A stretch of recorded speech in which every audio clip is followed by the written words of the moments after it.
শান্তিপুর গ্রামে পুকুরের ধারে একটা হাঁস বাস করতেন। হাঁসটি ছিল খুব শান্ত ও বুদ্ধিমতী।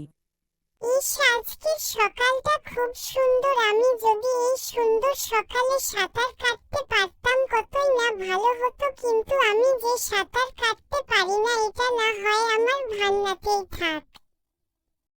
ও মা, আমার দিকেই তো শিয়ালটা আসছে। আজকে মনে হয় আমাকে খেয়ে ফেলবে। না, আমাকে ভয় পেলে হবে না, আমাকে কিছু একটা করতে হবে, কোনো একটা বুদ্ধি কাজে লাগাতে হবে নিজেকে বাঁচানোর জন্য।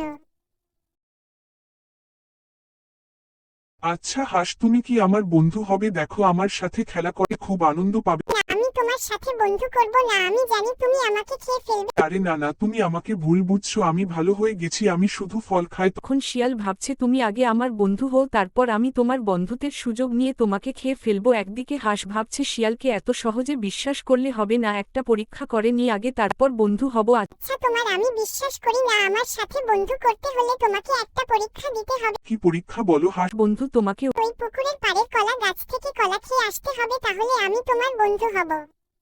তখন শিয়াল ভাবতে লাগলো, এটা কি করে সম্ভব? আমি তো ফল খাই না, আমি তো হাঁসকে মিথ্যে কথা বলেছি। কি হলো, তুমি খেতে পারবে না? তাই তো আমি জানতাম তুমি আমাকে মিথ্যে বলছো না।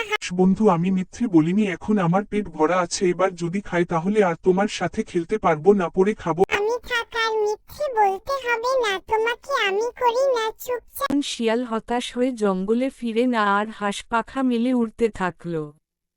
এখান থেকে একটাই শিক্ষা হলো যে কাউকে সহজে বিশ্বাস করবে না, আর একটু বুদ্ধি কাজে লাগিয়ে নিজেকেও রক্ষা করা হয়। ভিডিওটি ভালো লাগলে অবশ্যই লাইক শেয়ার করুন, সাবস্ক্রাইব করতে ভুলবেন না।